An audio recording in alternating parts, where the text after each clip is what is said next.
আরও ভালো অনুভূতির জন্য হেডফোন ব্যবহার করুন।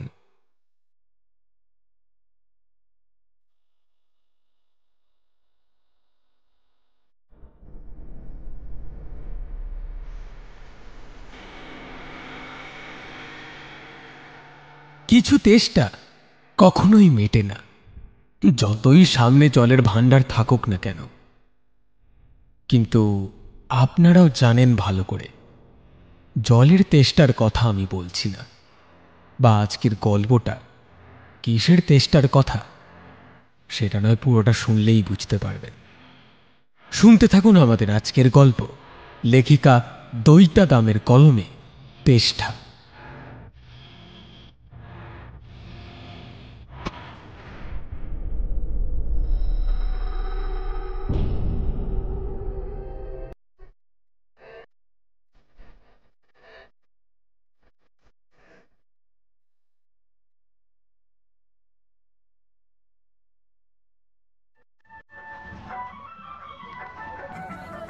পাড়ায় ঢুকে চোখ ধাঁধিয়ে যায়। চারপাশে কত ফুলের মেলা, জ্যোতি, বেলা, মল্লিকা, কামিনী, কদম, গোলাপ, চামেলি, আরো কত কি। কিন্তু এসব ফুলে টুলে নয়, তারায় চোখ আটকালো মধুর। অবশ্য তার নামও ফুলের মতোই, নয়নতারা। 16 বছরের ডাগর ডোগর বাঁধানো কাঁচা শরীর তার। মাঝারি গড়ন হলে কি হবে, আকর্ষণ 16 আনা। গোল মুখ, ঢলো ঢলো চোখ, গায়ের রং ফর্সার দিকে। পুরুষ মানুষের নজর কাড়ার সুডল বক্ষদেশ, পাতলা সরু কোমরে 8 করে বাঁধা আঁচল, চিকন চাকন মুখের আদল। যে দেখবে সেই মজবে, কোনো সন্দেহ নেই। এ বুঝি পাড়ার নতুন আমদানি মাসি? হ্যাঁ হ্যাঁ, নতুন বলেই তো বজ্জাতি বেশি। গটর ভেঙে খেতে এসেছে, অথচ সতীপনা দেখো না। মেয়ে মানুষের ঢং দেখে আর বাঁচি না। তিনজন ঘরে গিয়ে ফেরত এসেছে। তো এই শালির বেয়াদপির চোটে। এই যে শোন, ভালো কথা বলছি, চুপচাপ ঘরে চলে যা। বাবুদের যত্ন করবি, খাতির করবি। বেশি তেলানি যদি দেখিয়েছ, চটকে পিঠের চামড়া তুলে নেব, বুঝেছিস? মেরে ধরে আমায় দিয়ে কিচ্ছু করানো যাবে না। আবার যদি আমার ঘরে লোক ঢোকাও, তবে একটা খুনোখুনি হয়ে যাবে। আগের জনকে তো শুধু আঁচড়ে দিয়েছি, এবার যে যাবে তার চোখ গেলে দেবো। ওরে হারামজাদি, তোর মুখে মুখে কথা। আতকে উঠল নয়নতারা। বল বল, আবার কথা বল, ঠোঁটটা ফাটিয়ে রেখে দেব। বসে বসে খাওয়াবো তো ভাই? কর করে ট্যাকের কড়ি খরচ করে কিনেছি কি বসিয়ে রাখার জন্য? এই এই যা তো, ওকে নিয়ে যা তো মালতী। কাপড়টা বদলে ভালো করে চুল বেঁধে একটু মুখে সোনো মাখিয়ে দে। সন্ধে হয়ে এলো, বাবুদের আসার সময় হলো, ঘরে বাতি জ্বালিয়ে দিবি। আর গেলাস টেলাস যেন সব ঠিকঠাক থাকে। নিয়ে যা, এই যা যা, তোর সাথে যা। না, আমি যাব না। আমি একজনের ঘরের বউ, আমায় বারোয়ারি করে দিও না মাসি। না বলো যা, বলি শুনে রাখো, তুমি যার ঘরের বউ, সেই মোটা টাকা নিয়ে এই 12 জনের বাজারে তোমাকে বেচে দিয়ে গেছে বাচ্চা। এই মালতী, যা ওকে নিয়ে যা, তৈরি করে দে। বলছি না, বাবুদের আসার সময় হলো। যাচ্ছি মাসি। এই চলো চলো আমার সঙ্গে। ছাড়ো, ছাড়ো আমায়, ছাড়ো বলছি, আমি যাব না। কিন্তু যেতেই হলো নয়নতারাকে। এই জায়গাটাই এমন, যার হাতে ক্ষমতা তার কথাটাই চলে কেবল। তার সেই ক্ষমতা হাতের হোক বা ট্যাকের। মাসি আঙুরবালা এই পল্লীর মাথা ব্যক্তি। এককালে সেও দেহ বেচত, কিন্তু আজকাল বেচায়। বেচা কেনার বয়স চলে গেছে তার, তাই এখন মস্ত দোকানে দোকানদারি করেছে সে। সন্ধে হয়ে গেছে, ঘরে ঘরে বাতি জ্বলে উঠেছে। বাঁধা খদ্দের বা খুচরো নতুন খেজুরে আলাপি লোকজনেরাও আসতে শুরু করে দিয়েছে। ফুলকুমারীদের সাজগোজ শেষ। টেনে চুল বেঁধে মুখে রং মেখে বাহার দিয়ে কাপড় পরে সরু আঁচল ঝুলিয়ে দিয়েছে তারা বুক ছুঁয়ে পিঠ ছাপিয়ে। খোলামেলা প্রলোভন মাখানো শরীরগুলো নিয়ে মেলার আসর পেতে বসে পড়েছে অনেকেই। এর মধ্যে লোলুপ খরিদ্দারেরা পছন্দ মতো ঘরে চলে গিয়ে মধু মাখতে শুরু করে দিয়েছে। দোকানদার মাসির হাতে গরম গরম টাকাও আমদানি হচ্ছে। সমানে পান চিবোতে চিবোতে আঙুর মাসি গোটা পাড়া টহল দিয়ে বেড়াচ্ছে। বেড়াতে বেড়াতে দেখা হয়ে গেল বুড়ো মুক্তাতারের সাথে। বয়স ৭২ হলে কি হবে, ও লোকের সবসময় একটু বেশি উঠে থাকে। এককালে আঙুর মাসির খরিদ্দার ছিল এই লোক, তাই জন্য মাসির সঙ্গে তার একটু ভারী পাল্লাতেই বোঝাপড়া আছে। নিয়মিত তামাক মাজা কালচে দাঁত মেলে বিচ্ছিরি হাসি হাসল মুক্তার। পিক করে পানের রস ফেলে দিয়ে মাসি বলল, এই যে মুক্তার বাবু এসেছেন দেখছি, তা অনেক কাল যে দেখি না, আমাদের ভুলে গেলেন নাকি? কি যে বলো আঙ্গুর, তোমাদের কি আমি ভুলতে পারি? এই ছেলে মেয়ে নাতি নাতনি সব নিয়ে তোর সংসার, তার উপর গিন্নিও চলে গেল, তাই আর কি। সাত কাজে ব্যস্ত হয়ে পড়েছিল, এদিকে আসতে পারিনি কদিন। ও, তা শুনেছি ভাগ্যবানের বউ মরে, তা আপনি তো ভাগ্যবান মুক্তার বাবু। তা যা বলো তাই সই, মনটা ভালো নেই বুঝলে আঙ্গুর। তো ভালো করে নেন না, কে বারণ করেছে? বছর 20 আগে হলে বুড়ো মুক্তার অর্থাৎ বটকেষ্ট হালদার মশাই আঙুরের হাত ধরে এতক্ষণে অন্ধকারে হারিয়ে যেতেন। কিন্তু সেদিন চলে গেছে। এককালে নলেন গুড়ের নরম রসগোল্লার মতো রসে টইটুম্বুর রসবতী আঙুরবালা আজকে আঙুর মাসিতে পরিণত হয়েছে। তার দশা ঠিক কঠিন আঙুলে চেপে ধরে রসগোল্লার সব রস নিংড়ে নেওয়ার পর ছানাটুকু যেমন শুকনো নিরস চিপসে পড়ে থাকে, ঠিক তেমনই পড়ে আছে আঙুর মাসি। মুক্তার আজ আর তার খুদ্দের নয়, এখন তার নজর অন্য কারোর দিকে। তাতে মাসির কিছু আসে যায় না, নিজেকে বেচেই হোক আর যাকেই বেচুক, পয়সাটাই বড় কথা। তা মন খারাপ করে বসে থাকার কি আছে মুক্তার বাবু? এত ফুল চারদিকে, যে কোনো একটা তুলে নিলেই তো হয়। কার ঘরে যাবেন? কাকে চাই আপনার, টগর না গোলাপ? না না আঙ্গুর, সব গোলাপ টোলাপ রাখো, পুরনো হয়ে গেছে, নতুন কারোর সন্ধান নেই।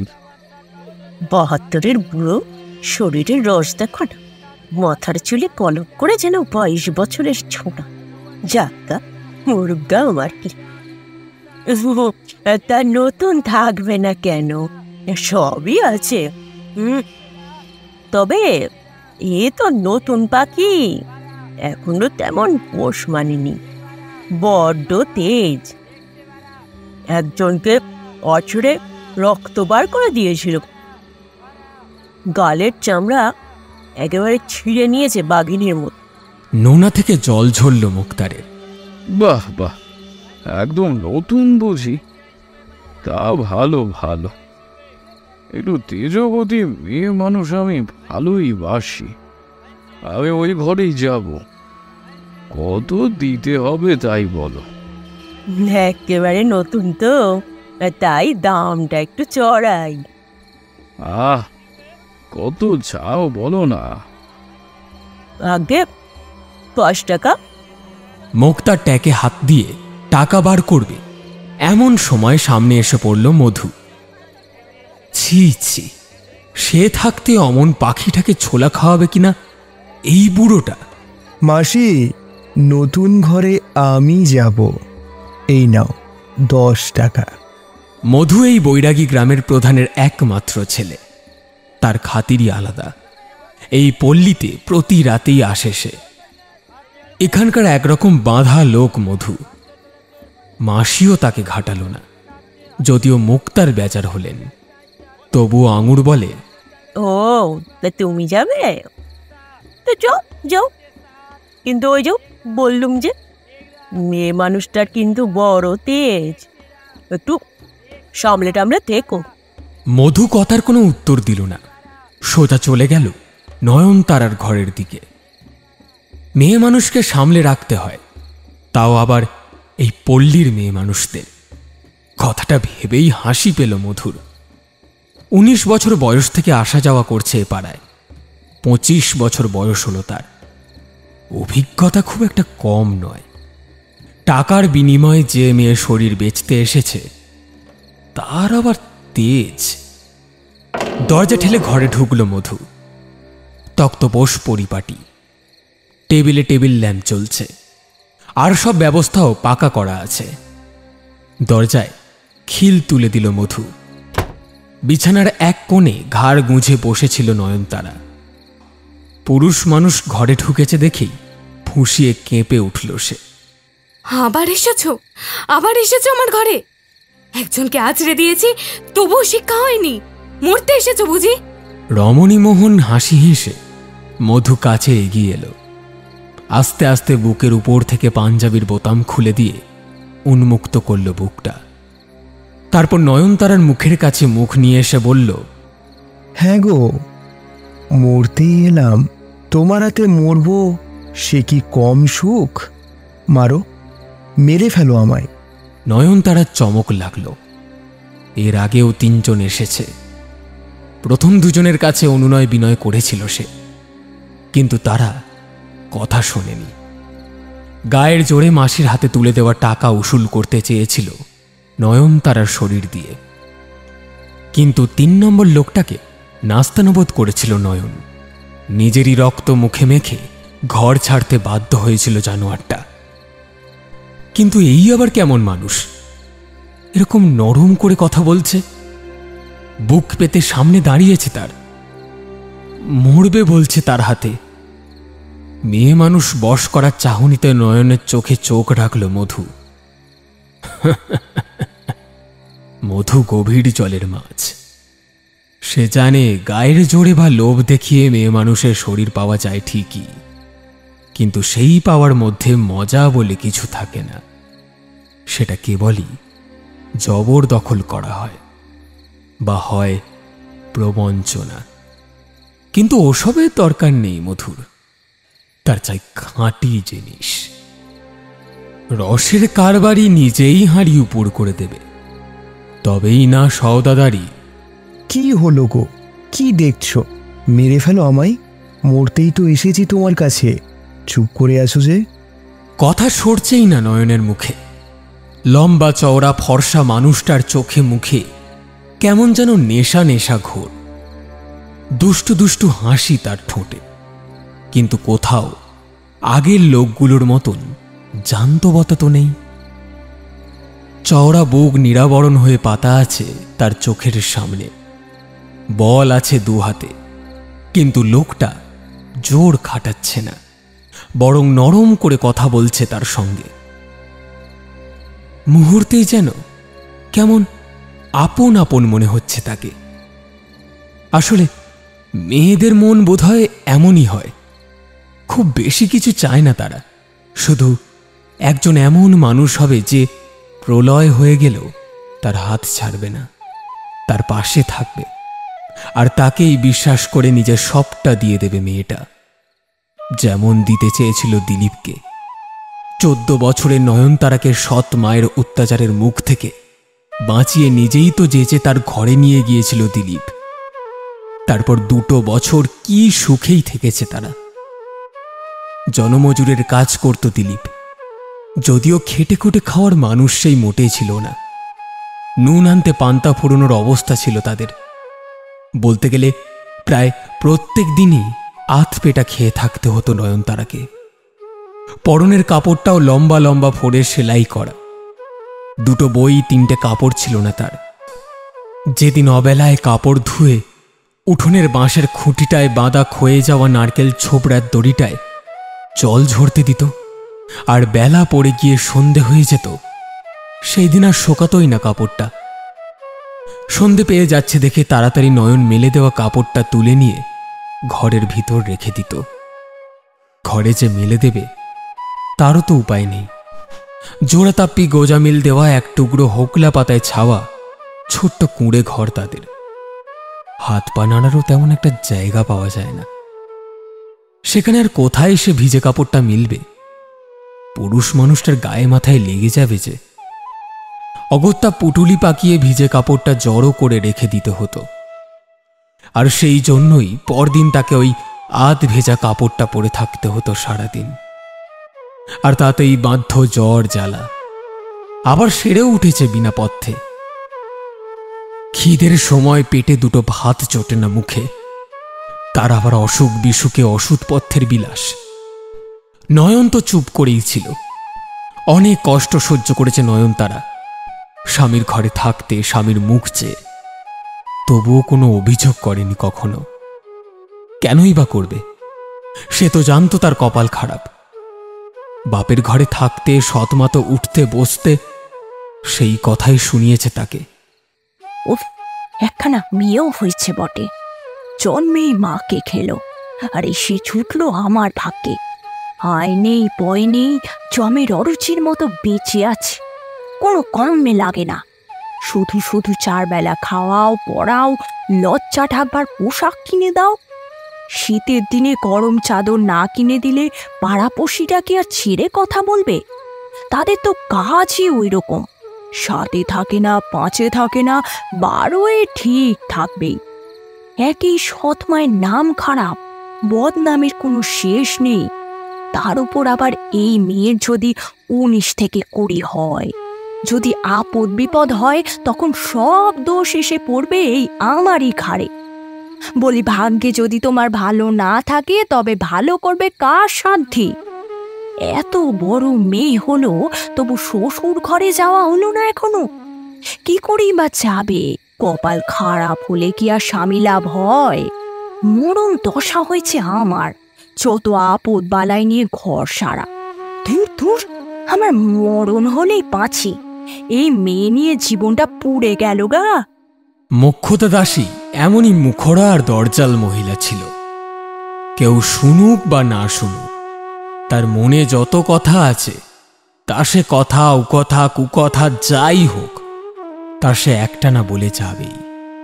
বিশেষত তার চোখে যে বিষ, তাকে তো সে মোটেই ছেড়ে কথা বলবে না। যেমন বলতো না নয়নতারাকে। নয়নতারা রূপে গুণে একেবারে অচল নয়।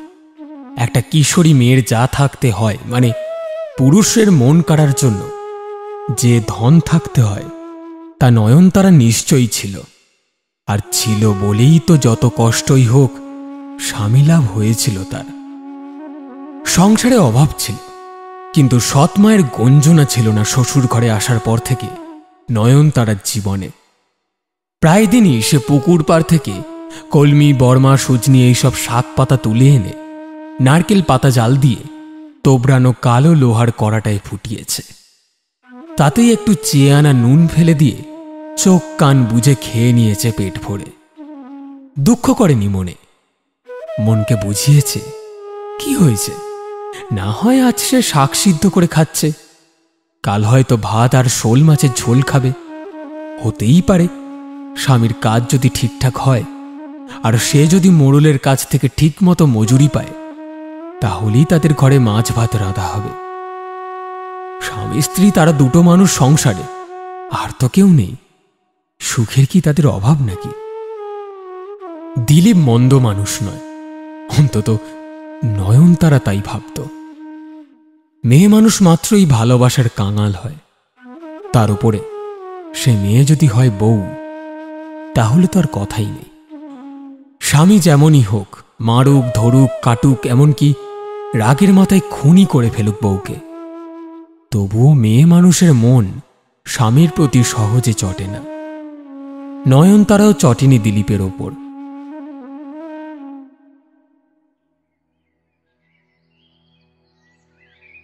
সেদিন ছিল শুক্রবার। 2-3 দিনের জমিয়ে রাখা খুদকণা কাঁকড়বালি বেছে ঝেড়ে নয়নতারা ভাত রেঁধেছিল, আর সেই সঙ্গে রান্না করেছিল উঠোনের এক পাশে হয়ে থাকা তেলাকুচো শাক। দুপুরবেলা বৈশাখ মাসের রোদে পেতে চোখ মুখ লাল করে ঘরে এলো দিলীপ। কোদালটা দরজার পাশে নামিয়ে রেখেই হাঁক পারল। এই কই গেলি রে নয়ন?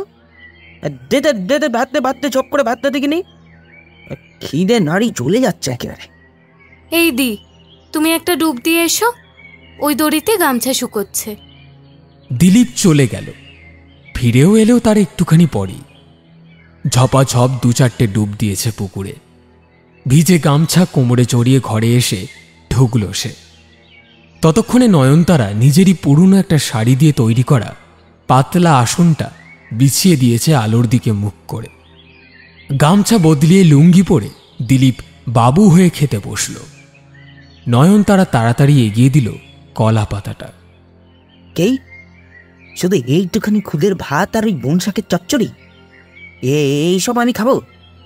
এ কি মানুষে খায়? ঘাবড়ে গিয়ে নয়নতারা বলে, আর তো কিছু ঘরে ছিল না গো, যা ছিল তাই রেঁধেছি। এই ছিল না মানে? তোকে তো এই সেই দিনই পয়সা দিল, সব পয়সা গেল কোথায়? হ্যাঁ, কোথায় গেল? চুলের সাবান তেল কিনতে গিয়ে সেই পয়সাটা দোকানিকে দিয়েছি হারামজাদি। কি যে তুমি বলো, আমি তেল কিনলাম কখন? পয়সা কি তুমি আজ দিয়েছ? 5 দিন আগে ওই কটা পয়সা দিয়েছিলে, তার বেশিটাই তো সেই দিনই খরচ হয়ে গেছে গো। আমার মনে নেই, সেই দিনই তো জেলেনি দিদির কাছ থেকে খয়রা মাছ কিনে আনলুম, মুদি বউয়ের কাছ থেকে চাল তেল নুন হলুদ কিনে আনলুম, মাছের ঝাল ভাত দিলুম তোমায়, মনে নেই? হ্যাঁ হ্যাঁ হ্যাঁ মনে আছে, কেন থাকবে না? সে কি বলতে পারি? বাড়ি তো 5 দিন আগে 2টো মাছ ভাত খাইয়েছি, সে কথা এখনো মনে রাখতে হবে? মেয়ে মানুষের যেমন কথা ছিঁড়ি, এখন নারী জ্বলে যাচ্ছে খিদে আমার, আর উনি শোনাচ্ছে 5 দিন আগে বাসি খাবারের গল্প। বলেই দিলীপ আসন ছেড়ে উঠে যেতে গেল। ও কি করছো? বাড়া ভাত ফেলে অমন করে উঠে যেতে নেই। দোহাই দোহাই তোমায়, মুখের ভাত ছেড়ে অমন করে উঠে যেও না, খেয়ে নাও। নয়নতারার আকুতিটা শুনে মাথায় রাগটা আরও চড়ে গেল দিলীপের। আগে সে শুধুই উঠে যাচ্ছিল, কিন্তু এবার বিকৃত মুখ করে বলল, ও মুখের ভাত ফেলে উঠে যেতে নেই, উঠে চলে গেলে দোষ হয় বটে। তোর দোহাই, আমায় বসে খেতে হবে। খাবো না আমি, দোষ হয় হোক, ভয় করে এই আপদ ভাতটাকেই ফেলে। বলেই ভাত আর শাক সমেত কলা পাতা তুলে ছুঁড়ে ফেলে দিল উঠোনে। ডুকরে কেঁদে উঠল নয়নতারা। কাঁদবেই তো, গরিবের খুদ গুঁড়ো বলে কথা। নিজের ভাগে কিছু না রেখে সব তুলে দিয়েছিল স্বামীর পাতে, আর সেই ভাতই কিনা এমন করে ফেলে দিল। তুমি তুমি কি সর্বনাশ করলে গো? আজ গুরুবার আর এমন করে তুমি ভাতের অপচয় করলে, কি বড় সর্বনাশ হলো! কেন করলে এমন? তুমি কেন করলে? নয়নতারা এগিয়ে গেল দিলীপের কাছে। মাথাটা তো তার গরমই হয়েছিল। এবার বউয়ের মুখে প্রশ্নের মতো কথা শুনে ফেটে পড়ল সে। হাতে পায়ে চড় ঘুষি কিল লাথি মুহূর্তে এইসব চালিয়ে দিল নয়নতারার ওপর। নয়ন নিজেকে বাঁচানোর চেষ্টা করছে, আর দিলীপের মুখে ছুটছে গালাগালি। সর্বনাশ? নতুন করে কে আর সর্বনাশ হবে সংসারে? তোর মতন অনক্ষী মেয়ে সংসারে এনেছি যখন, তখনই সব সর্বনাশ হয়ে গেছে। ও পয়া অলক্ষী মেয়ে মানুষ কোথাকার, সরে যা! বলে নয়নকে একটা শেষ লাথি মেরে ঘরের বাইরে বেরিয়ে যায় দিলীপ। নয়ন অনেকক্ষণ ওভাবেই পড়ে থাকে মাটিতে, ফুপিয়ে ফুপিয়ে কাঁদে। স্বামীর বয়স তার চেয়ে, হ্যাঁ, তা বছর 10-এর বেশি হবেই। জোয়ান তাগড়াই চেহারা তার সঙ্গে কি সে গায়ের জোরে পারে? এখন পারল না, আর আগেও কখনো পারেনি। না, দিলীপ এই প্রথমেই এমন করে মারল তাকে, কিন্তু এর আগে অনেকবার জোর খাটিয়েছে তার উপর। তা ঠিক, অবশ্যই তাকে জোর না বলে জবরদস্তি বলাই ভালো। বিয়ের পর কম বেশি এমন জবরদস্তি সংসারে শতকরা সব মেয়ে মানুষকেই সহ্য করতে হয়। নয়নতারাও করেছে, সব আঘাতে ব্যথা থাকে না, কোথাও কোথাও বিশ্রামও রাখা থাকে। স্বামী স্ত্রীর নিবিড় মিলনে একরকম শান্তি আছে, উগ্রতার চেয়ে তা অনেক বেশি। সব স্তরে এই বিষয়টা সমান, কিন্তু তেমন তো নয়। আজ তো নয়নতারাকে মারধর করল দিলীপ। স্বামীর হাতেই প্রথমবার মার খেল নয়নতারা। বাপের ঘরে থাকতে সৎ মায়ের হাতের ঠোনা, চেলা কাঠের বাড়ি, পিঠ ভাঙা মার খেয়েছে অনেক, কিন্তু সে দুঃখও করেনি কখনো। ভেবেছে মারুক গে, সে তো আর নিজের মানুষ কেউ নয়, সৎ মা তো মারবেই, তাতে আর বলার কি আছে। যখন তার নিজের কেউ হবে, তখন সে যদি তাকে মারে, সেইটা নিয়ে দুঃখ করবে সে। এমনই তো হয় মানুষের জীবনে। কত লোকে কত কথা বলে, সব কথায় সবসময় কি সবার চোখে জল আসে?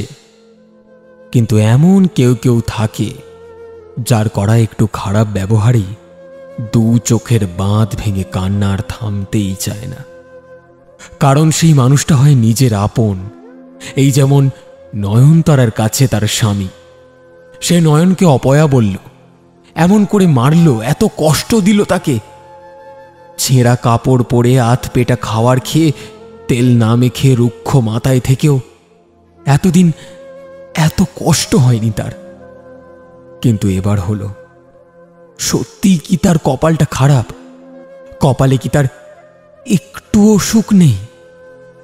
অন্তত একটু শান্তি তাও নেই। অনেকক্ষণ ধরে ভাবল এসবই, তারপর এক সময় উঠে পড়ল। সন্ধে হয়েছে, বড্ড মশা কামড়াচ্ছে তাকে। গায়ের ঘামের চোখের জল মিলেমিশে নোনা করে তুলেছে নয়নতারার শরীর। গা ঝেড়ে উঠে দাঁড়ালো নয়নতারা। তারপর পুকুর ঘাটে গিয়ে গা ধুয়ে কাপড়টা বদলে তুলে রাখা পুজোর কাপড়টা পরে তুলসী তলায় ধূপ জ্বালাতে গেল সে।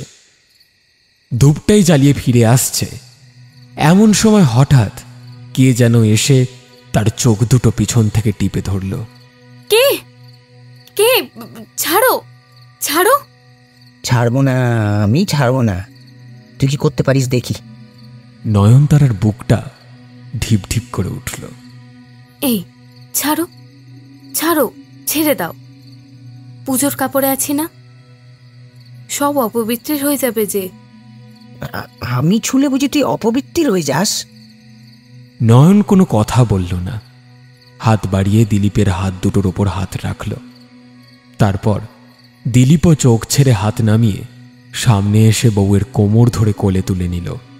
ছাড়ো ছাড়ো, কে কোথায় দেখে ফেলবে এই ভর সন্ধেবেলায়? এসব কি করছো? দিলীপ কোনো কথাই শুনল না। নয়নের কানের কাছে মুখ নিয়ে এসে বলল, স্বামী তার স্ত্রীকে কোলে নিলে দোষ হয় না। দেখুক দেখুক গে, তারপর আমিও দেখবো তাদের। বীর পুরুষ।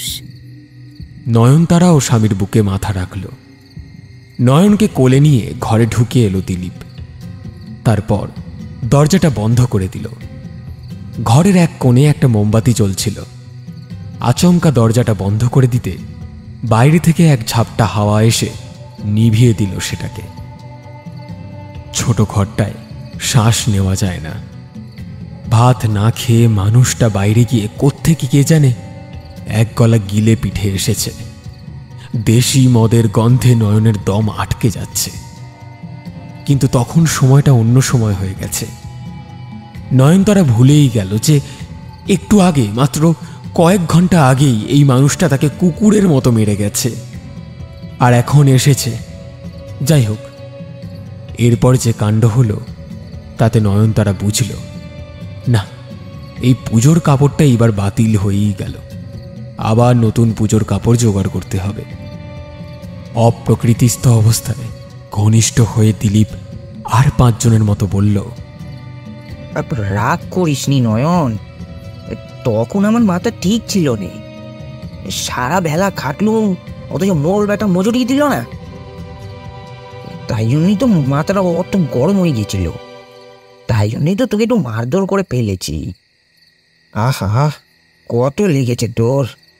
বলে নয়নতারার অর্ধনগ্ন নরম শরীরটায় গরম হাত বোলাতে বোলাতে আক্ষেপ করতে লাগলো সে। স্বামীর বিশাল দেহের নিচে পড়ে, সবচেয়ে বড় কথা ওই রকম সময় স্বামীর হাতের অমন সেবা যত্ন পেয়ে নয়নতারা আর কিছুই বলতে পারল না। শিউরে উঠছে তার শরীরের প্রত্যেকটা অঙ্গ প্রত্যঙ্গের রোমকোনা পর্যন্ত। সেদিন রাতটা ওভাবেই কেটে গেল। সকাল হতেই পাশে অঘরে ঘুমিয়ে থাকা দিলীপের খোলা শরীরটা ছাড়িয়ে উঠে দাঁড়ালো নয়নতারা। সারা গায়ে গতরে খুব ব্যথা, মাথা ঝিমঝিম করছে। অমন করে সারা রাত মাটিতে শুয়ে থাকলে তো এমনই হবে। ঘুমিয়ে থাকা দিলীপের মুখের দিকে চেয়ে মায়া হলো নয়নের। আহ, সারাদিন কত খাটে মানুষটা, ঠিক করে দুমুঠো খেতেও পায় না, তাই মাথা গরম করে কাল অমন কাণ্ড করে ফেলেছে। যাই হোক, সে তো স্বীকার করেছে যে সে ভুল করেছে। নয়নের আর কোনো রাগ নেই। যাই হোক না কেন, শেষ পর্যন্ত সেও নয়নকে ভালোবাসে। মেয়ে মানুষের আর কি চাই? স্বামী এমন আঁচল ধরা চাবি কাঠিটি হয়ে থাকবে, ব্যাস এইটুকুই। সংসারে অভাব ছিল ঠিকই, কিন্তু ভালোবাসাও তো ছিল। অন্তত নয়ন সে কথাই জানত, কিন্তু কথাটা ওই সত্যি ছিল না। গ্রামের মহাজনের কাছে বিস্তর ধার দেনা হয়ে গিয়েছিল দিলীপের। সে জন্ম অলস মানুষ। ভিটে মাটি কাঁসার বাসন যা ছিল সব চলে গেছে বন্ধকের গর্ভে নয়নের অগোচরে। একদিন তার এমন দশা হলো যে মাথার চুল থেকে পায়ের নখ অবধি সে বিকিয়ে গেছে দেনায়। প্রাণের ভয় দেখা দিচ্ছে এবার। পাওনাদারেরা যে যখন খুশি যেখানে খুশি পথের ঘাটে তাকে শাসায়, বলে, এই ভালো কথা বলছি শোন দিলীপ, কালকের মধ্যে সব টাকা পয়সা সুদে আসলে যদি তুই ঘর বয়ে না দিয়ে আসিস না, তাহলে তোর কাস্তে দিয়েই তোর গর্দান কেটে নেবো, বুঝলি? আরেকজন বলে, টাকা পয়সা শোধ দেওয়া তোর কমও নয়, ভদ্রলোকের জন্ম নয় তোর, সেটা তোকে দেখলেই বোঝা যায়। ছেড়ে দে ঘরটা, ছেড়ে দে, ওটাই দখল নি। আর যদি কথা না শুনিস তবে খুব খারাপ হবে। রাতের বেলা ঘুমোবি আর ওই ঘুম ভাঙবে নি। দেবাদেবী দুটোকেই একসাথে কেরোসিন ঢেলে জ্বালিয়ে দেব। তারপর ঘর আর ভিটে দখল কেমন করে নিতে হয় তা আমার চেয়ে ভালো আর কেউ জানে না বলে দিলুম। হ্যাঁ হ্যাঁ, জানতো। খুব ভালো করে না হলেও কিছু কিছু দিলীপ জানতো বটে। জন্ম থেকেই এদের সঙ্গেই আছে সে। চোখের সামনে অনেককেই তো তার মতো দেউলিয়া হতে দেখেছে, এসব মহাজন আর বড় বড় মানুষদের দৌলতে। তাই বলে পুড়িয়ে মারার ভয় দেখাচ্ছে। জমি যাক ভিটে যাক দুঃখ নেই, কিন্তু বাপের মায়ের দেওয়া এই প্রাণটা মোটেই দিতে চায় না সে, এমন অকালে। তাহলে কি করা যায়? এমন কিছু পেটে তার বিদ্যে নেই, বুদ্ধি নেই যে এই জায়গা ছেড়ে অন্য কোথাও গিয়ে এঁটে উঠতে পারবে। শেষটায় অচেনা অজানা বিদেশে গিয়ে 5 জনের ঠক্কর খেয়ে মরতে হবে তাকে। তাহলে উপায় কি? এমন একটা উপায় কি নেই যা করে এখানেই থাকা যায়, আবার প্রাণে মরতেও হয় না? নিশ্চয়ই আছে। ওই শাঁসালো মালদার গদিয়ান লোকগুলোর মুখ বন্ধ করে দিতে পারলে টাকা দিয়ে। কিন্তু টাকা আসবে কোত্থেকে? কোথায় পাবে সে টাকা? কিছুই তো আর বাকি নেই যেটা সে বেচে দেবে। ঘর দৌড় পিতল কাঁসার এমনকি কোদালটা পর্যন্ত বাঁধা দেওয়া হয়ে গেছে তার। তাহলে এবার? এইসব ভাবতে ভাবতে দিলীপ ঝাউ বাগানের পথ ধরে হাঁটছিল এক দুপুরে। হঠাৎ তার সামনে এসে দাঁড়ালো রমাপতি সুদখোর। নতুন কথা নয়, পুরনো কাসন্দি বেশ করে তাড়িয়ে তাড়িয়ে কিছুটা খেল, কিছুটা মাখলো নিজে, কিছুটা মাখালো দিলীপকে। তারপর তাকে অপমানের চূড়ান্ত করা শেষ করে নিজের ট্যাকের কোঁচাটা কোমরে ভালো করে গুঁজতে গুঁজতে বাঁকা গলায় বলল, শোন, তোর গায়ে মানুষের চামড়া নেই, আর তোর মুড়াতেও আর কিছু হবে না। আর কি করবি? এবার ঘরের বউটাকেই বেঁচে দে। ওকে বেচেই যা পয়সা পাবি তাই দিয়েই তোর বাকি জীবনটা বাঁচতে হবে, বুঝলি অনামুখ? শালা অযাত্রা কোথাকার মুখ দেখলেও যাত্রা খারাপ হয়। চল, আমি আর এ পথ দিয়ে যাব না। যত অনামুখ। গজগজ করতে করতে রমাপতি বাগানের সামনের পথ ছেড়ে পিছনের পথ ধরে চলে গেল। সে উল্টো দিকে গেল ঠিকই, কিন্তু যাওয়ার আগেই নিজের অজান্তেই দিলীপকে হঠাৎ একেবারে সোজা সরল একটা সিধে পথ দেখিয়ে দিয়ে গেল। যেন দিলীপের মাথার চাবি খুলে গেল। এইভাবে তো তার ভাবা হয়নি।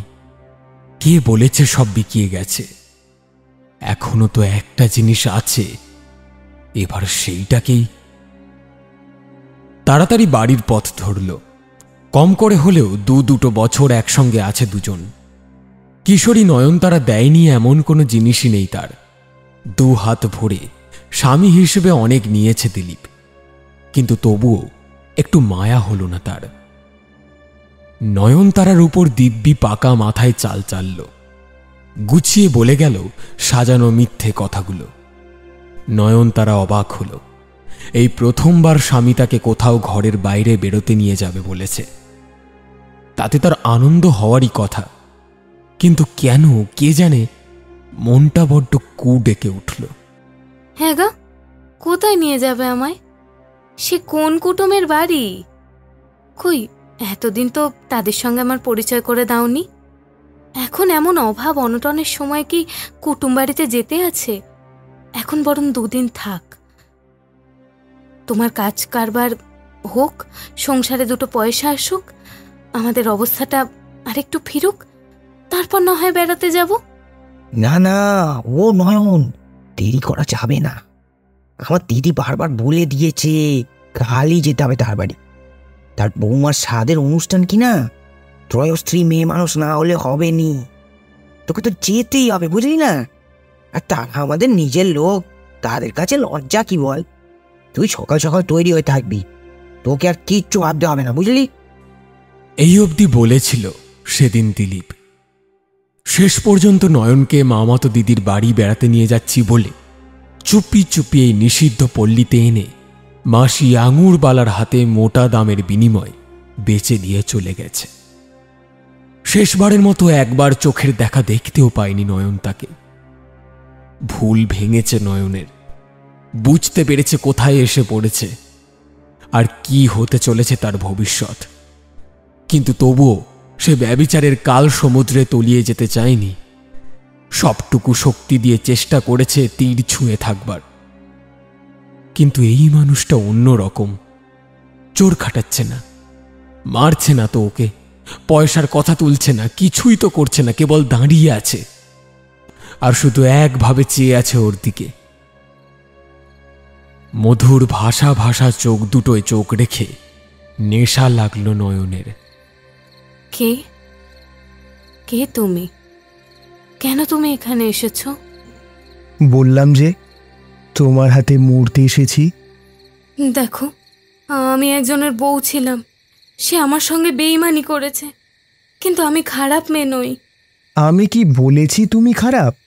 খারাপ তো সে যে তোমাকে ঘরের বাইরে এনে বাজারে বেচে দিয়ে গেছে।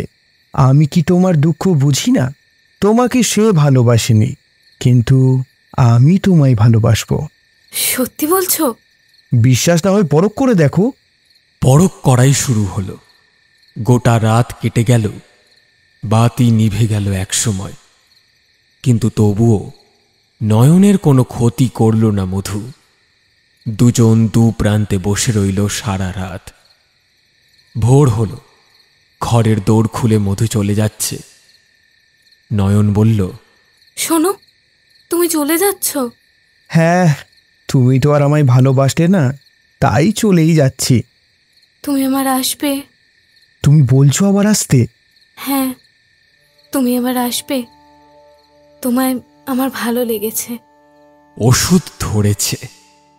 মেয়ে মানুষের মন জোর করে কাছে টেনে নিলেই পুরুষ মানুষটা শয়তান, আর হাত গুটিয়ে ভিজে বেড়াল সেজে বসে থাকলে অমনি তুমি মুনি ঋষি সন্ন্যাসী ব্যক্তি। এই তো ক্ষমতা, এই তো বুদ্ধি ওদের। যে চাল চেলেছিল তা সঠিক হয়েছে বুঝতে পারল মধু। ধস্তাধস্তি কিছু নয়, ও মেয়েটা নিজেই নিজের বুকের আঁচল নামিয়ে মধু পান করাবে অতিথিকে, তবেই না ব্যাপারটা সুখকর হবে। মুচকি হাসি হাসতে হাসতে মধু বলল, আচ্ছা বেশ, আজ আবার আসবো ক্ষণ, এখন তবে যাই। চলে গেল মধু। নয়ন ফিরে এলো আবারও তক্তপোষে। একটা সময় সকাল হলো। যদিও এ পাড়ায় সকালবেলায় তেমন একটা হইহট্টগোল থাকে না। সারা রাত পরিশ্রম করে বেশিরভাগ মানুষই মরার মতো ঘুমায় সারাদিন। বিকেল বিকেল ঘুম ভাঙে তাদের। খাওয়া দাওয়া করে ঘরদোর পরিষ্কার করে সামনে আয়না রেখে সাজতে বসে তারা। ফুল পরিটি সেজে দরজায় দরজায় হত্যে দিয়ে বসে থাকে। মাসি যাকে ঘরে পাঠাবে তাকে নিয়ে দরজার খিল তুলবে আবার। তারপর অন্ধকারে যে কি লীলা খেলা শুরু হবে তার বর্ণনা বেশি না দেওয়াই ভালো। সময় মতো বিকেল হলো, সন্দেহ হলো। তারপর মুক্তার আজও এসেছিল। আঙুর তাকে বাধ্য হয়ে কদমের ঘরেই পাঠালো। কি করবে, প্রধানের বেটা মধু ছোড়া করকরে 100 টাকা গুজে দিয়েছে মাসির হাতে। গোটা 1 মাসের বাঁধা এখন সে। নয়নতারার ঘরে আর কারোর যাওয়ার কোনো উপায় রাখেনি সেই হতভাগা। ব্যাপারটায় স্বস্তি পেল নয়নতারা। মানুষটাকে তার বেশ ভালো লেগেছে। পুরুষ কিন্তু অমানুষ নয়। দেনা পাওনা দান প্রতিদান সবই হচ্ছে কিন্তু মাখনের গতিতে, দুই তরফে সমান সম্মতিক্রমে। কেটে গেল 1 মাস। মধুর যা পাওয়ার ছিল সবই পেয়েছে সে। নয়নতারা 2 হাত ভরে দিয়েছে। নিজেকে উজাড় করে দিয়েছে নয়নতারা। বিনিময়ে পেয়েছে অনেক কিছু। এখানে যা পাওয়া যায় তা শুধুই অত্যাচার আর অপমান, কিন্তু নয়ন তা পায়নি। সে পেয়েছে উপহার, রেশমি চুড়ি, পুতির মালা আর লাল টুকটুকে ঠোঁট পাল্লিশ। নয়নতারা স্বপ্ন দেখতে শুরু করেছে আবার। আমি এই গ্রামের প্রধানের একমাত্র ছেলে। বাপের পর আমি প্রধান হব। গোটা গ্রামটাকে শাসন করব আমি। আর তখন এই আঙুর মাসির হাতে মুঠো মুঠো টাকা পয়সা তুলে দিয়ে তোমাকে আমার বাড়ি নিয়ে গিয়ে রাখবো। বিয়ে করবে আমায়? নিশ্চয়ই। বিয়ে না করে ভদ্রলোক কি বাড়িতে মেয়ে মানুষ রাখে? কিন্তু আমি যে এই পাড়ায় থাকা মেয়েকে কি বিয়ে করবে তুমি? তোমাকে সমাজ মানবে? অনর্থক পুরুষত্ব প্রমাণ করে জরাজীর্ণ তক্তপোষে একটা রাম ঘুষি মেরে, কিসের সমাজ? সমাজ টমাজ আমি মানি না। আমি বৈরাগী গ্রামের প্রধান হলে আমার কথাতেই গ্রাম চলবে, আর তখন আমি যা খুশি তাই করতে পারবো। কে আমায় বাধা দেবে? কার এত সাহস আছে? তুমি তো আর ইচ্ছা করে এখানে আসোনি। যে বাধা দিতে আসবে আমাকে, আমি তাকে এই গ্রাম ছাড়া করব। তারপর সবাই দেখবে মধু বৈরাগী কি কি করতে পারে আর কি কি করতে পারে না। বুঝেছ? বুঝেছিল নয়ন। অন্ধকারে ঝনঝন করে উঠেছিল 2 হাতের গোছা রেশমি চুড়ি। নরম দুটো নগ্ন শরীর নোনা ঘামে ভিজে ওঠে। তারপর মধুর মনে পরিতৃপ্তি, নয়নের বুকে অহংকার। এ পাড়ার সব মেয়েরাই দেহ বেচে খায়, কিন্তু সে যা করছে সবটাই ভালোবেসে। অন্তত সে এটাই জানে। আর তাকেও ভালোবাসে মধু। সে তো আর শুধু তার বাঁধা বাবু নয়, সে হলো গিয়ে তার মরমিয়া। এই পর্যন্ত তো সব ঠিকঠাকই ছিল, কিন্তু হঠাৎ করেই তাল কাটল। পরপর 5 দিন মধু আসে না ঘরে। ফাঁকা ঘর পেয়ে উটকো ছেলে ছোকরারা বা শুটকো বুড়ো হাবড়ার দল টলটলে দিঘির মতো নয়নতারার ভরা যৌবন সাগরে ডুব দিয়ে ডুবচান করতে এসেছে অনেকেই। নয়ন তাদের ঠেকিয়ে রেখেছে ঠিকই, কিন্তু কতদিনই বা পারবে? আঁচড় কামড় করবার হিংস্রতা নয়নের মনে এখন আর নেই। এখানে সে আছে ঠিকই, কিন্তু সে তো আর এদের মতো নয়। সে একটা অত বড় বংশের বউ হতে চলেছে বলে কথা। চুলোচুলি করা কি তার সাজে? মাসি একদিন তার ঘরে এলো, পান চিবোতে চিবোতে। হ্যালো নয়ন, বলি পুরনো হয়ে গেলি, তবু হাতে এলি নে। বাবুদের অমন করে দিয়ে দিলে আমাদের ব্যবসা চলবে কি করে শুনি? ব্যবসা? মাসি, তুমি একটা কথাও বলছো বটে। আমি কি তোমার ওই গোলাপ, টগর, কুসুম কুমারীর মতো নাকি যে আমায় নিয়ে তুমি ব্যবসা করবে? বলিস কি রে?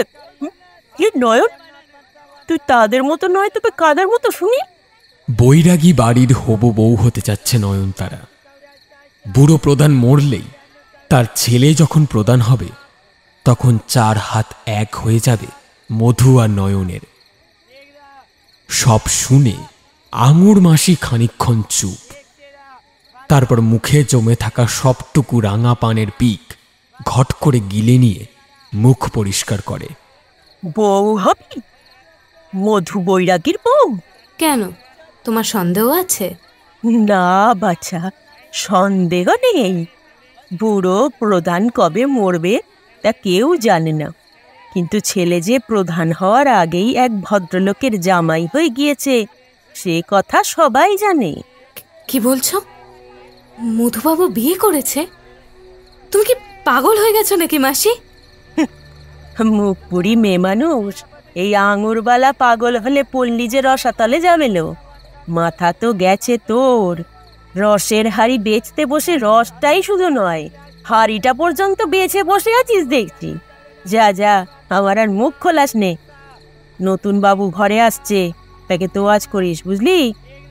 আমি যাই, আমার আবার পান সাজার সময় হলো। পুরীর কথা শুনে তাড়াহুড়ো করে পানের পিকটাই গিলে বসে রয়েছি। মুখটা একেবারে বিষাদ হয়ে গেল। মাসি, আমার কথা শোনো। কেউ শুনল না নয়নের কথা। আঙুর চলে গেল তার কাজে। কিন্তু কি বলে গেল ওসব? মধুবাবু তুমি বিয়ে করেছো, তাই বুঝি কদিন আসোনি? কিন্তু আমার যে তুমি তো আমাকে... না না, কথা বলতে হবে, কথা বলতে হবে। মধুর সাথে কথা বলতেই হবে নয়নকে। মধু তো তাকে জোর করেনি। নয়ন তাকে সব দিয়েছে, নিজে থেকেই দিয়েছে। আর সে তো তার স্বামীকেই দিয়েছিল যা দেওয়ার। দেনা পাওনার মধ্যে তো তেমনই শর্ত ছিল। আর মধু কিনা তার চেয়েও ছি। নয়ন তারা গোলাপ বা জুথিকা বা বেলার মতো নয়, সরাসরি সব কথার উত্তর জানবে সে। কিন্তু এখন তো বেরোতে পারবে না, তাহলে কেমন করে কথা বলবে মধুর সাথে? কি হবে? শেষে কি গলায় দড়ি দিয়ে মরতে হবে তাকে? যা করেছে ভালোবেসে করেছে, কিছুতেই সে বারোয়ারি হতে পারবে না। দিলীপ ঠকিয়েছিল, মধুও তাই করল। এতখানি প্রবঞ্চনা! মেয়ে মানুষ বলে কি তার মন বলে কিছু নেই? এইসবই ভাবছে। এমন করতে করতে কেটে গেল আরো 7টা দিন। খুব কষ্ট করে নিজেকে লোলুপ খাবার হাত থেকে বাঁচিয়ে রেখেছে নয়ন, কিন্তু কতদিন তা পারবে তা তার জানা নেই। গলায় বুঝি দড়ি দিতেই হবে। দড়ি তাকে ডাকছে। এই সবই ভাবছে সন্ধেবেলা একলা ঘরে বসে। চুল এলোমেলো, গায়ের কাপড়টা ময়লা, আঁচল খসে পড়েছে কাঁধ থেকে। চোখ মুখ শুকিয়ে আমসি হয়ে গেছে তার। এমন সময় দরজা ঠেলে ঘরে ঢুকলো মধু। কি গো, এমন মন মরা হয়ে বসে আছো যে? পরিচিত গলা শুনে উঠে দাঁড়ালো নয়নতারা। তুমি এসেছো? প্রথমেই প্রেমের মাদকতায় জড়িয়ে ধরল মধুকে। মধুও তাকে জড়িয়ে ধরল। আর তখনই নয়নের মনে পড়ে গেল আঙুরের বলা কথাগুলো। ছাড়িয়ে নিল নিজেকে। কি হলো? তুমি বিয়ে করেছো, ঘরে বউ এনেছো মধুবাবু? ও, খবর পেয়ে গেছো দেখছি। হ্যাঁ গো, বিয়েটা করতেই হলো। ওই বাবার জড়াজড়িতে। আজ সে বেটি ঘরে নেই, দিরাগমনে বাপের বাড়ি গেছে, ঘর এখন খালি। তাই মনটা কেমন তুমি করে উঠল। চলে এলাম তোমার কাছে। ও ঘরে বউ নেই বলে আমার কাছে সুখ পেতে এসেছো বুঝি? ছি ছি ছি ছি ছি ছি। মধুবাবু, তুমি আমায় ঠকালে, ভালোবেসে এমন করে ঠকালে আমায়। নয়নের চোখে জল, মধুর মুখে হাসি। ঠকিয়েছি ভালোবেসে? নয়ন, তুমি মেয়ে পাড়ার বিক্রি হওয়া বারোয়ারি মেয়ে মানুষ। ভালোবাসা টাসার কথা তুমি আর বলো না, বুঝলে? কর করে দাম দিয়ে নিজের পাওনা বুঝে নিয়েছি, তাতে অত চিৎকার করার কি আছে? মিথ্যে কথা বলেছিলে কেন তুমি? সত্যি মিথ্যে ধার ধারি না, তাই ভালো লেগেছিল তোমায়, পেতে চেয়েছিলাম তোমায়, তাই ছিনিয়ে নিয়েছি। যে পথে গেলে পাওয়া যাবে সে পথেই গেছি। পুরুষ মানুষ বেঈমান। তোমায় তো আমার বরের কথা বলেছিলাম, তুমি তো দেখি তার চেয়েও বড় শয়তান। দূর যাই, আমি এবার অন্য ঘরে যাই। মধু চলে যাচ্ছিল, পিছন থেকে তার হাত টেনে ধরল নয়ন। না, যাবে না। তোমার হয়তো সব পাওয়া হয়ে গেছে, কিন্তু আমার এখনো পাওয়া বাকি আছে তোমার কাছে। চাওয়া শুধু একতরফা হয় না, আমারও চাওয়া আছে। খুব তেষ্টা পেয়েছে আমার, সেই তেষ্টা না মিটিয়ে কোথাও যেতে পারবে না তুমি। মামদোবাজি নাকি? ছাড়ো, ছাড়ো আমাকে। না না, যেও না, আমার খুব তেষ্টা। জড়ানো গলায় কথা বলে ওঠে নয়ন। আকুল হয়ে উঠেছে সে। নিয়মিত অভ্যেসে ছেদ পড়েছে কদিনের।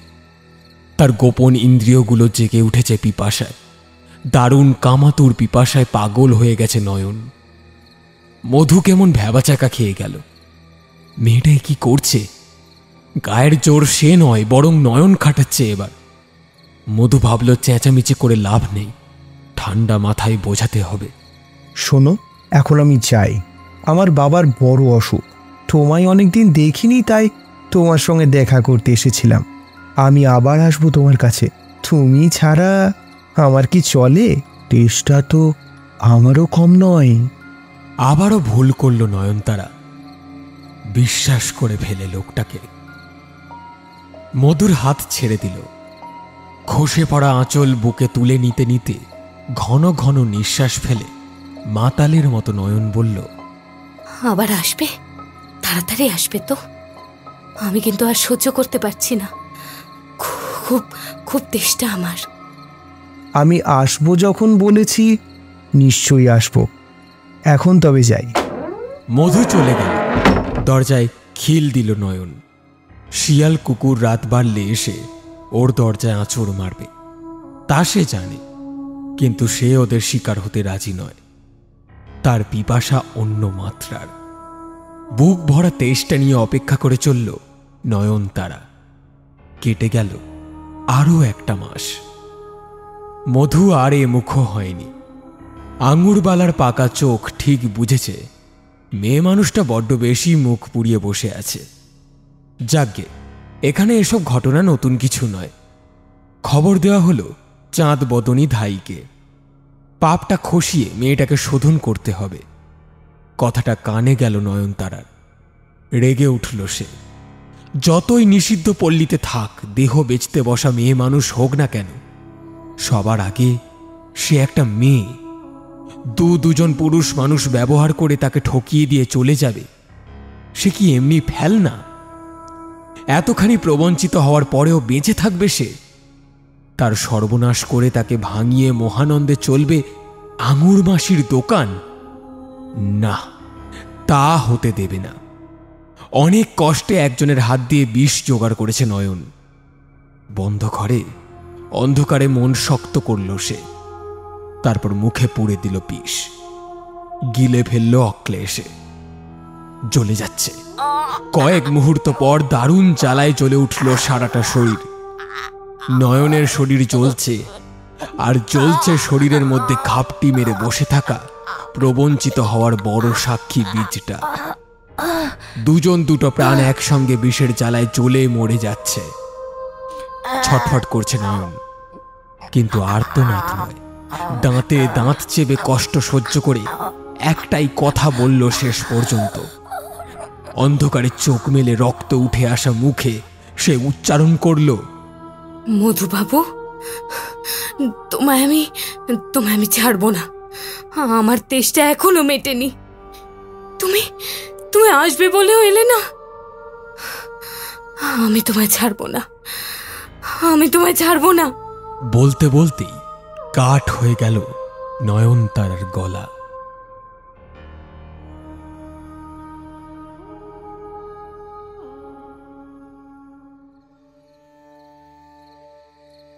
কি হলো গো বউ, আর কতক্ষণ? দেখছো না চুল বাঁধছি। বেঁধেই বা কি হবে, সবই তো ঘেঁটে যাবে। দেখ, অসভ্য কথাকার। বৈরাগী বাড়ির নতুন বউ মধু বৈরাগীর সোহাগী চম্পাকলি হাতির দাঁতের চিরুনি দিয়ে ঘন কালো চুল আঁচড়াচ্ছিল। বউ মানুষ রাতে শোয়ার আগে চুল বিনিয়ে না শুলে চলে? গৃহস্থ বাড়ির বউ শতেক নিয়ম কানুন বিধি নিষেধের মধ্যে চলতে হয় তাকে। এই যেমন বাসি কাপড়ে হেঁসেলে ঢোকা যাবে না, স্বামীর খাওয়া না হলে খেতে বসতে পারবে না, সন্ধে হলেই আলতা পরে গায়ে গরদের শাড়ি জড়িয়ে তুলসী তলায় প্রদীপ দিতে যেতে হবে। মোটামুটি সারাটা দিন তাকে বেশ শুদ্ধ অবস্থায় থাকতে হবে, এমনই নিয়ম। কিন্তু এইসব নিয়ম যে আবিষ্কার করেছিল সে সম্ভবত কোনো গৃহস্থ বাড়ির মানুষ ছিল না, আর যদিও বা থাকে সে বিবাহিত ছিল না, আর সর্বোপরি সে ছিলেন একজন পুরুষ। কারণ যদি সে কোনো বাধ্য গৃহবধূর স্বামী হতো তাহলে আর যাই হোক এইসব নিয়ম কানুন তৈরি করত না কখনো।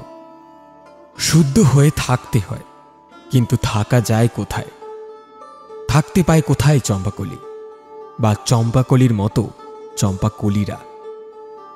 প্রথম প্রথম সকালে ঘুম ভাঙতেই চায় না, রাতে ঘুমোতে অনেক দেরি হয়ে যায় তো। যদিও বা ঠাকুরজিতে ডাকাটাকি শুনে চোখ খোলে, ঘুম চোখেই এলোমেলো শাড়ি কাপড় ঠিক করে নিয়ে বিছানা ছেড়ে নিচে নামে চম্পাকলি।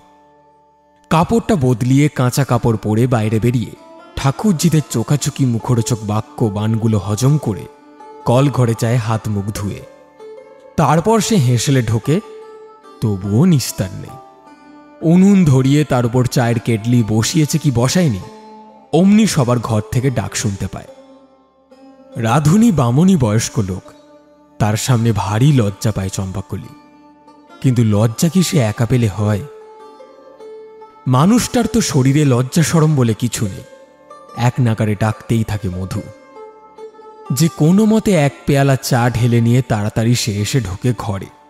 তারপর চাপা স্বরে একটু ভৎসনাই করে স্বামীকে বলে, তুমি যে কি কাণ্ড করো তার কোনো ঠিক নেই। এই সাত সকালে অমন ডাকাডাকির কি আছে? তা চোখের আড়াল হও কেন বউ? চোখের সামনে থাকলে তো আর পাঁচজনকে শুনিয়ে শুনিয়ে এরকম ডাকাডাকি করতে হয় না বলো? আমার কাছাকাছি তো থাকতে পারো সব সময়, তাহলে চেঁচামেচিও করতে হবে না আমায়। বারে, সব সময় তোমার সামনে বসে থাকলেই কি চলবে? সংসার ধর্ম কাজকর্ম কিছু নেই নাকি? সংসার তো তোমায় আর আমায় নিয়ে। আমার সংসারে যদি আমি দুদণ্ড আমার বউকে একটু কাছে না পেলাম, তবে আর কিসের সংসার, কিসের ধর্ম? রাখো রাখো, এই সাত সকালে আর রঙ্গ করতে হবে না। এই নাও চা খাও। বলে হাত বাড়িয়ে পেয়ালাটা স্বামীকে দিতে যায় চম্পা, আর মধু তখনই বাঘের মতো ঝাঁপিয়ে পড়ে তার উপর। করো কি, চাটা পড়ে যাবে যে। মধু এক হাতে চম্পাকে কাছে টেনে নেয়, আর অন্য হাতে গরম পেয়ালাটা খাটের পাশে কুলুঙ্গিতে রেখে দেয়। ছি, দরজা খোলা আছে, ঠাকুরজিরা কেউ এসে পড়লে। ছাড়ো, এখন কাজের সময়। কোনো মতে মধুর থেকে নিজেকে ছাড়িয়ে নেয় চম্পাকলি। অবশ্য ততক্ষণেই তার কপালের বড় সিঁদুরের টিপখানা ঘেঁটে একেবারে লাল হয়ে গেছে কপাল। সেটা চম্পা লক্ষ্য করে না। মধু লক্ষ্য করেও কিছু বলে না, কারণ তাতে তার কিছু আসে যায় না। তাড়াতাড়ি ঘরের বাইরে বেরিয়ে যায় চম্পাকলি। তখনই এক চটুলা আত্মীয়া এসে বলে, উমা, নতুন বউ তোর কি দশা হয়েছে?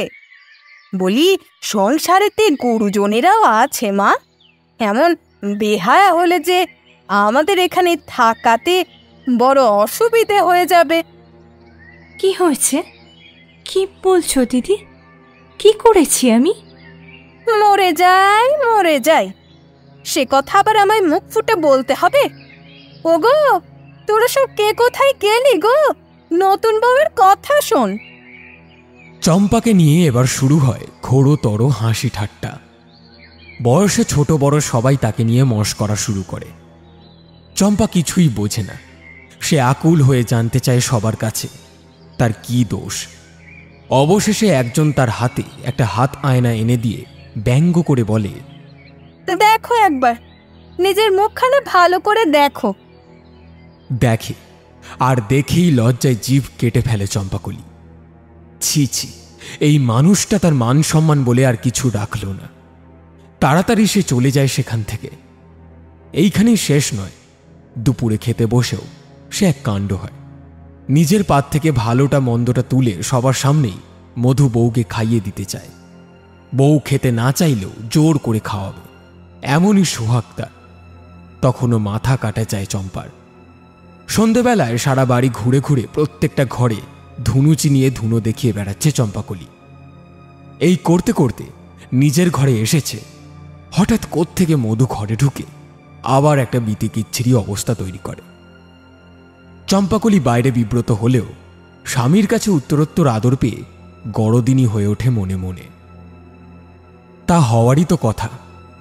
মেয়ে মানুষের মানে বউ মানুষের মনের গতি প্রকৃতি বিশেষত কেমন হয় সে কথাই আমরা আগেই বলেছি, আর চম্পাকলিও তাদের দলেই পড়ে।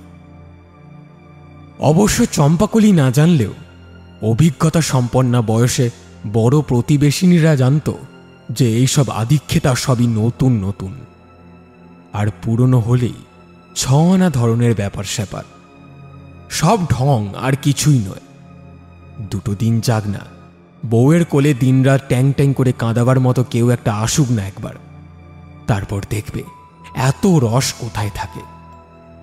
রাতে ঘুমানোর অসুবিধা হচ্ছে বলে তম্বি করে বউ বাচ্চা দুটোকেই যদি ঘর ছাড়া না করেছে, মধু তবে নিজের নাম পাল্টেই দেবে। অবশ্য মধু বৈরাগী তো রাত বড় একটা নিজের ঘরে কাটায় না, আর রাত কাটানোর সঙ্গীর তো তার অভাব নেই সংসারে। নিজের কোনো মূরত না থাকলেও বাপের গ্যাটের জোর কম নেই তার, আর পয়সা থাকলে পুরুষ মানুষের পরমানন্দে বাঁধ সাধে কিসে। সে যখন যা হবে তা হবে। এখন দুই কপত কপতির রঙ্গরস দেখে মুখ টিপে হাসে ঠাকুরচির দল। আর রাতের কথা তো না বলাই ভালো। এই যেমন এখন ওদিকে বিছানায় অস্থির হয়ে উঠছে মধুর কামনা, আর তর সইছে না যেন। এদিকে চম্পাকলির কাজ যেন আর শেষ হয় না। সারাদিন যখনই দেখে এটা সেটা করেই যাচ্ছে। যতটুকু পায় সবই জোর করে কেড়ে নিয়ে পেতে হয় মধুকে। এবার তবে তাই করুক। দূর, নিকুচি করেছে তোমার চুল বাঁধার। নিজের বিছানা থেকে উঠে এসে বউকে সামনে ঘুরিয়ে কাছে টেনে নিল সে। হে কি! আর নিয়েই চমকে উঠল। এ কি? এ তো সেই নয়নতারা। এ তো সেই লজ্জা রাঙা সিঁদুর পরা 14 বছরের চম্পাকলি নয়। কালো মেঘের মতো চুলের আড়ালে দাঁড়িয়েছিল কে? এ তো সেই নিষিদ্ধ পল্লীর অন্ধকারে ঘরে দেখা মুখ। এ মুখ নয়নতারার। বড় কষ্ট হচ্ছে না মধুবাবু? হচ্ছে, তোমায় বলেছিলাম না, খুব তেষ্টা আমার। এসো এসো, মিটিয়ে দাও। তুমি কি করে এলে এখানে? আর চম্পাকলি কোথায়? পৈশাচিক হাসি হেসে উঠল নয়নতারা। কেন গো, আসতে নেই বুঝি? দুদিনের চম্পা এসেছে বলে নয়নতারাকে বুঝি ভুলেই গেছো? আহ, বাজে কথা বন্ধ করো। কোথায় চম্পাকলি? এই তো, একবার ভালো করে চেয়ে দেখো। কি আশ্চর্য! রেড়ির তেলের প্রদীপের আলোয় মধু স্পষ্ট দেখল তার সামনে তো চম্পাকলি দাঁড়িয়ে। ভ্যাবাচাকা খেয়ে গেল মধু। এ কি করে হলো?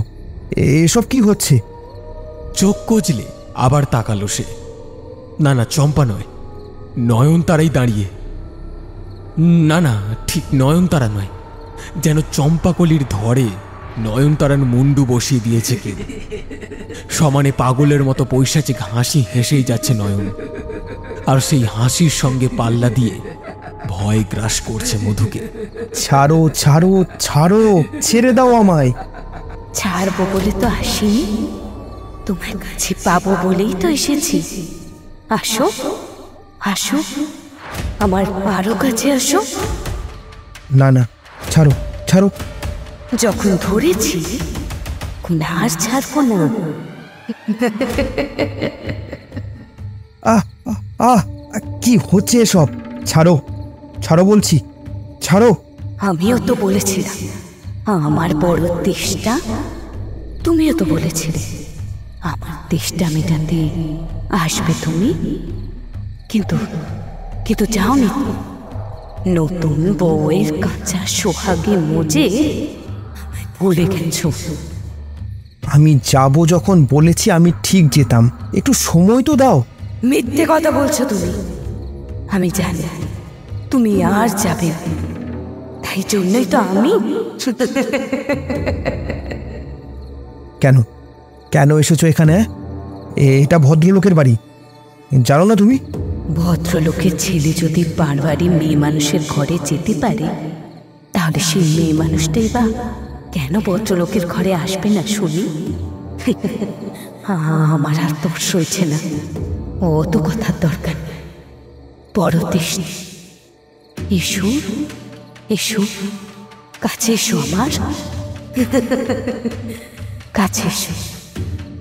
না না, ছেড়ে দাও ছেড়ে দাও। ছাড়ো বললেই কি ছেড়ে দেওয়া যায়?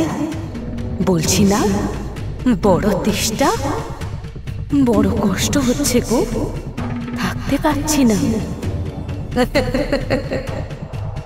চম্পা হোক, নয়ন হোক, সে যেই হোক, দুহাত বাড়িয়ে ছটফট করতে থাকা ভয়ে সাদা হয়ে যাওয়া মধুর শরীরটা বজ্র আলিঙ্গনে বদ্ধ করে নিল। সেই সঙ্গে সঙ্গে তার পিঠে ছড়িয়ে থাকা অসংখ্য কালো মেঘের মতো চুল দুপাশ থেকে অজস্র বিষধর সাপের ফনার মতো পেঁচিয়ে ধরল মধুর গলাটা। নাক পাশে বন্ধ হয়ে চাপা মরণ আর্তনাদ করতে থাকলো মধু। ওদিকে চম্পাকলির মাধ্যমে নিজের শরীরী কামনার স্বাদ চরিতার্থ করতে পারার আনন্দে ঘর কাঁপিয়ে রাতের অন্ধকার ছিঁড়ে জিঘাংসা তৃপ্তির হাসি হেসে উঠল নয়নতারা। খানিক আগে মেয়ে পাড়ার ছোট্ট অন্ধকার ঘরটাতে বিষে নীল হয়ে যাওয়া দেহটা ছেড়ে এসেছে নয়নতারা। কিন্তু দেহ ছাড়লেই কি হয়? দেহের কামনা ছাড়া তো অত সহজ নয়। বর্ষায় সেতিয়ে যাওয়া দেশলাইয়ের বাক্স সহজে জ্বলে না ঠিকই, কিন্তু যদি একবার তা থেকে একটা কাঠি জ্বালিয়ে শুকনো এক বোঝা কাঠে লাগিয়ে দেওয়া যায়, তাহলে আর দেখতে নেই লঙ্কা কাণ্ডের মতো আগুন জ্বলে সর্বোচ্চ ছাই করে দিতে পারে। নয়নের দশা হয়েছিল ঠিক তেমনই। সে ছিল এক নিজের মতো, কিন্তু মধু শরীরের কামনা শান্ত করার জন্য নয়নকেও কামাতুর করে তুলেছিল। তেষ্টা জাগিয়ে তুলেছিল নয়নের বুকে, আর সেই তেষ্টার জ্বালা মিটতে না মিটতেই নয়নকে ছেড়ে চলে যায় মধু। এতখানি অপমান সহ্য হয়নি তার, তাই শরীর ছেড়েও শরীরের প্রতিহিংসার জেরে ছুটে এসেছে নয়নতারাই। কিন্তু তবুও একটা প্রশ্ন থেকে যায়, নয়নতারার আকণ্ঠ তেষ্টা কি চম্পাকলির মাধ্যমে মধুকে পেয়ে তৃপ্ত হল, নাকি দু তরফের যথার্থ সম্মতির অভাবে অতৃপ্তই থেকে গেল নয়নতারার তেষ্টা?